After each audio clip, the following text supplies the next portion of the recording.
Estamos comunicados con Federico Vinocourt. Federico Vinocourt fue precandidato a diputado por la ciudad de Buenos Aires, es docente, milita en el Nuevo MAS, y él presentó un amparo en contra de lo que se llama prohibición del lenguaje inclusivo en las escuelas. Hubo varios amparos, ustedes habrán escuchado, yo mismo lo dije acá, uno que presentó el Frente de Todos con Laura González Velasco, otro que presentó la gente del MST con Celeste Fierro a la cabeza, y el otro Federico Vinocourt. ¿Cómo te va, Federico? ¿Cómo estás? Hola, Roberto, ¿cómo estás? Un gusto hablar con vos. No, por favor, desde ya gracias por atendernos y bueno, yo hice esta introducción porque vamos a hablar de un tema que, por lo menos mientras hablemos de eso, porque hay creo que otros temas que también tendríamos que hablar, que yo tomé una posición que no es la tuya, pero quería, como hacemos siempre en este programa, que explicaras por qué presentaste el recurso de amparo. Bueno, nosotros presentamos un recurso de amparo junto con otros docentes también y acompañado por Manuela Castañeira, porque entendemos que la medida que tomó Larreta en la ciudad tiene en primer lugar argumentos falsos, pero eso remite más bien a la explicación, porque dice que es un problema pedagógico, pero finalmente lo que hace es poner en riesgo el derecho a la libertad de expresión, por un lado, y también el derecho de la identidad, que es una cosa muy importante. Por eso presentamos esta acción de amparo, que es justamente para evitar, ¿no? Los amparos se usan cuando hay un peligro inminente de la violación de un derecho. Uh-huh. Entonces, desde ese punto de vista, presentamos un amparo por varios motivos.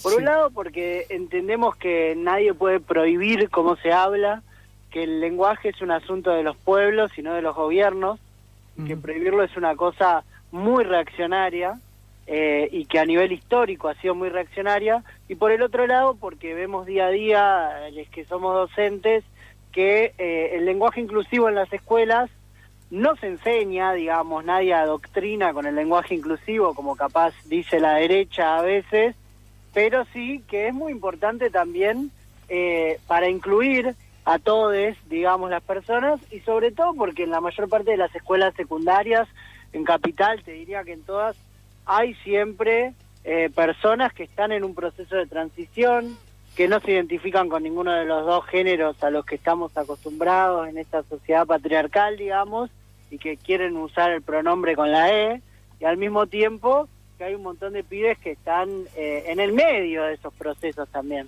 Uh-huh. Entonces, por eso a mí me parece muy importante, y el ataque a eso que hace Larreta es grave, porque también en las escuelas hay sectores que son más reaccionarios y conservadores, que usan esto ahora como argumento para, por ejemplo, no respetar la identidad autopercibida de pibes, adolescentes, pibas.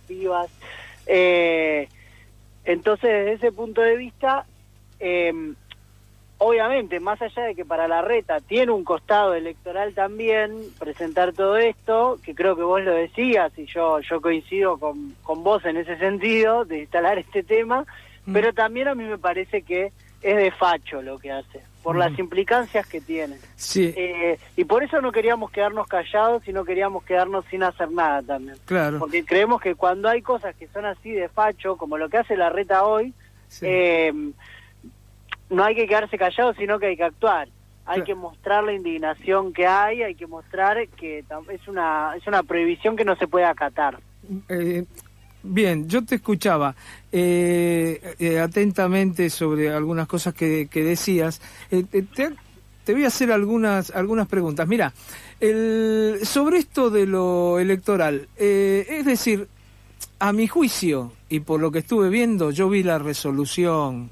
A mi juicio no están prohibiendo. Vos por fuera del aula, lo que ellos dicen, bueno, en el aula y sobre todo en el nivel inicial, los chicos hay que enseñarles sin la arroba, sin la X, sin la E.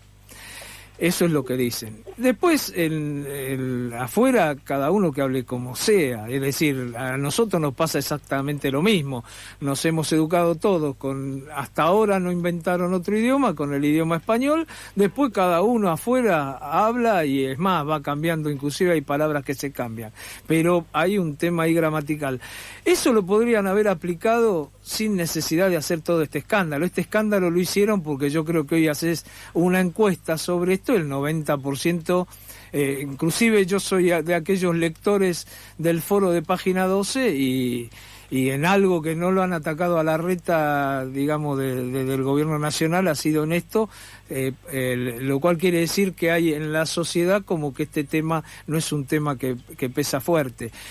No pisaron, como dicen algunos periodistas, el palito, es decir, y él instala este tema le sirve a él como electoral, y atrás, bueno, salen a hablar alguna gente en algo que no hay consenso en la sociedad. ¿No te parece que pisaron el palito ahí? O lo que dijo Facundo Manes, que dijo esto que dice Larreta es jueguito para la tribuna, no podemos estar discutiendo esto. ¿No te parece que hay algo de eso ahí?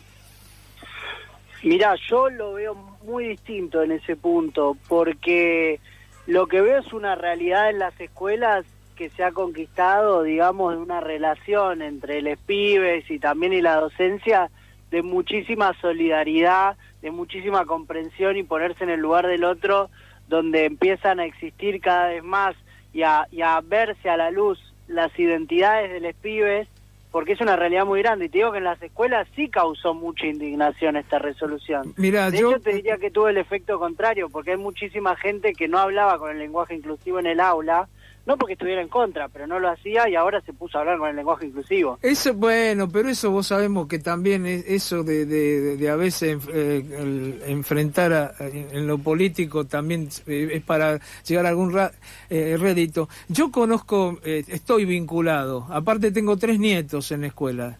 Ninguno, en las escuelas, los docentes, hay uno, ponele en una escuela, hay un docente que habla en lenguaje inclusivo en el recreo y que no tiene ningún problema. A los chicos les enseña, a mi nieto en este caso, le enseñó la X cuando se tiene que usar, en examen, etcétera, porque es muy difícil para un docente explicar una X metida en todos. No sé, vos como docente, ¿cómo explicas una arroba a un chico que de 6 años que le estás enseñando a leer? ¿Cómo explicas una arroba en un pizarrón? Es muy difícil, ¿no? No, la verdad no opino eso. En primer lugar, porque nadie enseña el lenguaje inclusivo dentro del aula, y opino que la resolución que saca Larreta y el acto que hizo fue tramposo, porque lo que se dice es, justamente se habla como si se enseñara el lenguaje inclusivo para en realidad atacar la utilización en general. Y esa es la realidad, cuando uno mira los considerandos de esta resolución del ministerio, te das cuenta por dónde viene la mano y que no tiene que ver con la pedagogía. Y en segundo lugar, que lo utilizan para encubrir que hay unos resultados muy malos en la educación, y que eso es verdad, pero que no hay ninguna prueba que haga decir que esto tiene nada que ver con el lenguaje inclusivo. De hecho, ellos no presentan ninguna prueba que diga la educación está mal por el lenguaje inclusivo. Ellos lo dicen, sí, no sé, por un gorilismo intrínseco que tienen. Bueno, ahí coincido con vos, porque ayer salieron los resultados de nivel nacional y la educación en la Argentina toda es un desastre. Y en la ciudad de Buenos Aires también es un desastre, y te puedo asegurar que tenemos en esto que ser conscientes, salvo en algunos lugares de la ciudad de Buenos Aires, algo en Córdoba y algo en Rosario, en el resto del país, yo qué sé, yo recorro La Matanza, no habla absolutamente nadie con lenguaje inclusivo, y menos los docentes con los chicos, ¿no? El único que habla es hoy Kicillof, que hoy dijo que hay que rebelarse contra el idioma español y qué sé yo, que ahí también vemos, ¿no?, una utilización también un poco berreta, ¿no?, de la situación. Así que, digamos, yo te dejaría que vos termine, porque te quiero preguntar de otros temas, que termines con esto redondeando, porque es algo que es polémico, tenemos dos posiciones diferentes, pero preferiría que cierres vos, porque a mí la verdad que nos resulta importante que se escuchen otras voces, no solo lo que decimos nosotros, ¿no? Bueno, no, en realidad para nosotros tiene una importancia muy grande, y que esta previsión a nosotros no nos parece, digamos, una joda o una cosa nada más electoral, sino que afecta muchísimo porque vivimos cotidianamente muchísimas situaciones en los secundarios, porque te digo, en todos los secundarios están pibes pasando por procesos con su identidad y demás, y estos son ataques que son grandes y que dan lugar a que se ataque de vuelta a esos pibes, que se ataquen a los docentes, etcétera. Y también aprovecho para decir una cosa por el tema del conurbano y demás, porque uno lo escucha bastante, y la realidad es que en el conurbano también está esta realidad metida. El conurbano fue el lugar donde desapareció Tehuel también, digamos, en San Vicente. Entonces estas problemáticas están mezcladas. Yo no te digo, disculpame, en La Matanza, sí. Yo conozco gente en La Matanza, no se habla ni... Pero bueno, seguí, perdóname. No, a ver, más allá del idioma en sí mismo o no, las problemáticas existen. Entonces, a mí me parece que lo que hace Larreta y demás tiene que ver justamente con ir hacia los sectores más conservadores y más a la derecha de la sociedad, con agarrar eso, tanto como electorado como políticamente en general, y que cada vez que quieren dar un paso tan a la derecha, yo creo que hay que alzar la voz y hay que ponerles un freno. Me parece importante no dejarles pasar las cosas. Por eso es que nosotros presentamos este amparo, y por eso, bueno, obviamente que seguimos todos los días en las escuelas construyendo desde otro lugar, y construyendo con estos pibes que son generaciones nuevas, que lo primero que hacen antes de ponerse en un lugar, digamos, conservador, como el de Larreta, y decir qué va a pasar con el idioma, es ponerse en el lugar del otro y pensar si hay una persona que necesita justamente que haya otra letra en el idioma, por decirlo de alguna manera. Y bueno, que me parece que hay que escuchar más que a Larreta y a Acuña, y eso lo digo en general, porque es un debate que para mí es riquísimo, escuchar a los expertos que han estudiado de verdad y que hablan más allá de solamente lo político, como todas las cartas y textos que salieron de la Facultad de Filosofía y Letras, o de investigadores en lingüística del CONICET, que incluso citan estudios que muestran que la lectocomprensión no se ve afectada por el inclusivo. Entonces, desde ese punto de vista, yo estoy dispuesto a discutir todo, y la pedagogía me apasiona, pero hagámoslo sobre la base de algún fundamento. No, totalmente de acuerdo con lo que decís vos sobre la base de fundamento. Te cambio un poco de tema. Sí. Recién hablábamos justamente, bueno, el tema de educación es un tema muy serio. Acá, yo te digo, yo conozco mucho el interior del país y otros lugares, acá mismo en la provincia de Buenos Aires, y la educación es un desastre. Y el desastre que es en la ciudad de Buenos Aires es un poquito mejor, digamos, todavía es un poco mejor que en el resto del país, ¿no? Por eso se cruzan los chicos para venir a las escuelas de la ciudad. Pero es un desastre a mi juicio. La educación es un desastre.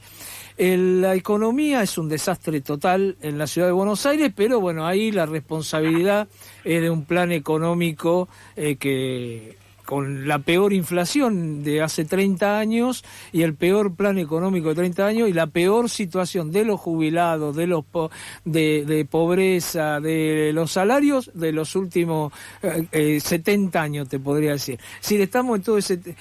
En algún momento lo que uno ve, que como que la izquierda... No aborda estos temas. Yo mucho a ustedes no los escucho, pero te pregunto a vos porque no es de la izquierda, digamos, que tiene más rebote en los medios.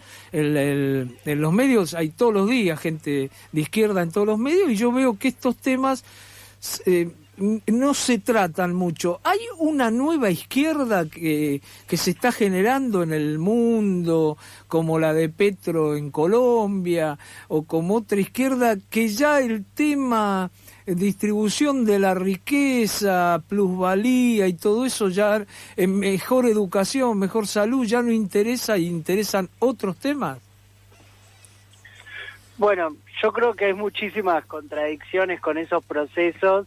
Me parece que a veces algunos líderes de la izquierda que se ven en el mundo, como es el caso de Petro,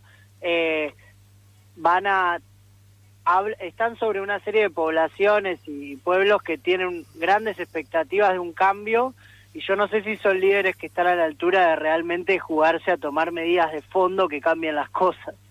Cuando hablamos de países que tienen una historia tan profunda. Lo decías vos un poco por la izquierda también, y a mí me parece que cuando hablamos de izquierda, uno puede a veces, en referencia con países y candidatos que vienen estando muy, muy a la derecha, es más fácil parecer de izquierda y en realidad ser más bien... Cuando yo hablo de izquierda y digo que soy de izquierda, quiero decir que estamos dispuestos a hacer grandes cosas para transformar, que estamos dispuestos a tomar planes que vayan más allá de lo establecido y de los límites que parecen, digamos, de lo posible en el marco de este sistema capitalista. Y, por ejemplo, creo que para ser de izquierda de verdad tenemos que criticar el capitalismo en un sentido más profundo, pero además estar dispuestos a tomar medidas. Entonces, cuando veo estos procesos, me pregunto también cuál va a ser el choque entre las expectativas que se están abriendo por abajo y si van a tomar algunas medidas realmente que sean transformadoras, y cuáles van a ser. Entonces, por eso, desde ese punto de vista, digo, bueno, no sé si hay una nueva izquierda en este momento. Creo que hay sectores más claramente de la izquierda que están, como estamos nosotros, o en la Argentina y en otros países, planteando cambios importantísimos y cuestiones de fondo, y hay otros candidatos que toman más bien un fenómeno de lo que es una necesidad de cambio y de bronca con la realidad que se viene viviendo, porque Colombia también viene y muchos países de Centroamérica y de Latinoamérica vienen de procesos también de grandes movilizaciones por distintos temas, vienen de estallidos que marcan un antes y un después en esos países. Y bueno, es natural también que se vote contra el establishment político. Claro. Hay que ver si se puede cumplir las expectativas de esa población. Claro. Vos ves un poco que hoy lo que está pasando, que está la crisis en todo el mundo, ¿no? Bueno, nosotros, por supuesto, superada a la de otros países. Hay países que se están volviendo locos con el 8% de inflación. Nosotros ya tenemos, ayer salió que fue el 62 interanual de la canasta básica y vamos a llegar al 80 mínimo. Pero ¿no pensás que hoy por ahí los pueblos reaccionan? En donde hay gobiernos de derecha, todos votan al que está en la contra, de izquierda, y donde hay gobierno de izquierda, todos votan a los que están en la contra. Suponiendo que son de derecha a derecha o son de izquierda a izquierda, porque también, qué sé yo, se dice que Alberto Fernández de izquierda, que en mi época sería ridículo decir, bueno, Alberto Fernández de izquierda, se reiría la gente. Hoy no, y aparece como normal. O que Cristina Kirchner es de izquierda, está todos los días hablando del capitalismo, de cómo resolver los problemas dentro del capitalismo, y aparte lo ha dicho varias veces, que ella con la izquierda no tiene nada que ver. Pero bueno, acá cuando uno pone en el mapa, dicen, uy, mira, izquierda es Argentina, Bolivia, bueno, todos son igual. ¿Pensás que existe eso? Es decir, ¿la gente vota en contra de...? Bueno, me parece que en este momento no hay una claridad a nivel mundial, o sea, como coyuntura internacional en este momento no hay una clara inclinación hacia derecha o izquierda. Me parece que está pasando eso hoy en el mundo, que no hay grandes procesos o países que marquen el camino, por decirlo de alguna manera, o grandes eventos internacionales que marquen la cancha para un lado o para el otro, y por lo tanto me parece que si habláramos de un péndulo político, diríamos que va rebotando todavía a la búsqueda de realmente si va a haber alguna solución. Estamos en un momento también de muchos cambios, estamos en un momento donde se empiezan a ver nuevos fenómenos y donde venimos también no solo de una serie... Pensá que antes de la pandemia veníamos con un montón de rebeliones populares que se estaban dando en Latinoamérica, en Chile, por ejemplo. Veníamos de una resistencia al golpe de Estado en Bolivia. En el medio de eso estuvo la pandemia, que todavía no se fue, aunque ahora estamos más normalizados. Y hablamos de un mundo que está cambiando mucho todavía, y me parece que abrió en la cabeza de la gente la idea de que hace falta algún cambio extremo también en algún punto, y por eso me parece que todavía hay un rebote muchas veces entre la derecha y la izquierda. Pero no veo que esté girada la situación ni del todo a la derecha ni del todo a la izquierda, sino que hay una serie de variaciones. Me parece que por eso se ve también lo que vos decís en estos momentos, y me parece que eso hace a la responsabilidad de la izquierda de poder plantear programas claros, ideas claras, para poder llegar a todo un sector que se empieza a hartar también de la situación. Porque es un poco, como vos decías, Alberto Fernández, si cómo aparece frente a la población, si derecha o izquierda, etcétera. A mí lo que me parece que hoy está quedando claro es que el país no va para ningún lado, por decirlo de alguna manera, y muchísima más gente lo empieza a ver, digamos, de esa manera. Las cosas están muy mal, es muy difícil ir al supermercado, es muy difícil conseguir un trabajo, si conseguís un trabajo en general es precario, bueno, todas esas discusiones que se empiezan a ver hoy, y al mismo tiempo venimos de un fracaso del macrismo, que bueno, el gobierno de Macri también se fue con un sentimiento de que las cosas no habían estado bien y no habían funcionado. Entonces, desde ese punto de vista, me parece que se empieza a abrir. Más allá de lo que pase en las elecciones a mediano plazo, por decirlo de alguna manera, o a corto plazo, se empiezan a discutir ideas también más profundas. Está muy claro. Y para cerrar, ¿vos pensás como pensamos muchos, o como que los ajustes más fuertes se pueden hacer con el peronismo porque se desmoviliza a la gente, o se la coopta, o se tiene un sistema clientelar muy fuerte? ¿O pensás que esta calma que hay, porque más allá de algo de la unidad piquetera no existe absolutamente nada? Yo siempre me imagino que hubiera pasado con este plan económico con Macri, que le ponían un helicóptero con el 27% de pobreza, imagínate con el 45% de pobreza. ¿Vos pensás que el peronismo es la garantía y que por eso tendría que ser el opositor por eso la izquierda tendría que ser opositor al peronismo, o por eso sería el enemigo, como fue en tantas épocas de la historia?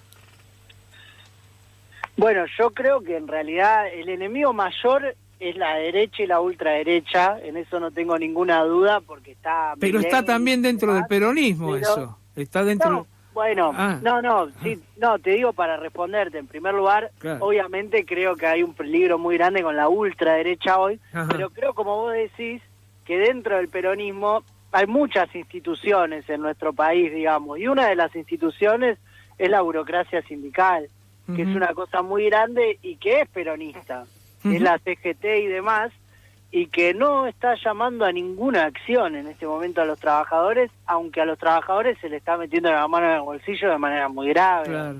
Y son los últimos en los que se está pensando. Por eso nosotros somos justamente independientes y somos opositores al gobierno hoy, así como también a la oposición de derecha, por decirlo de alguna manera. Pero sí nos parece que el peronismo hoy está gobernando para los empresarios. Vos mismo lo decías, Cristina habla del capitalismo cada 3 palabras y defiende el capitalismo a muerte. Y hoy defender el capitalismo, lamentablemente, es defender un montón de relaciones que hoy son neoliberales, digamos. Ni siquiera son de estado de bienestar, que no es nuestro programa como trotskistas tampoco, pero ni siquiera es el programa con el que ellos habían agarrado una parte de la gente, digamos, que lo habían convencido. Porque hoy defender el capitalismo es la precarización laboral, los contratos basura, es toda esta falta de futuro para los pibes, es que nuestro país esté sometido colonialmente al Fondo Monetario Internacional.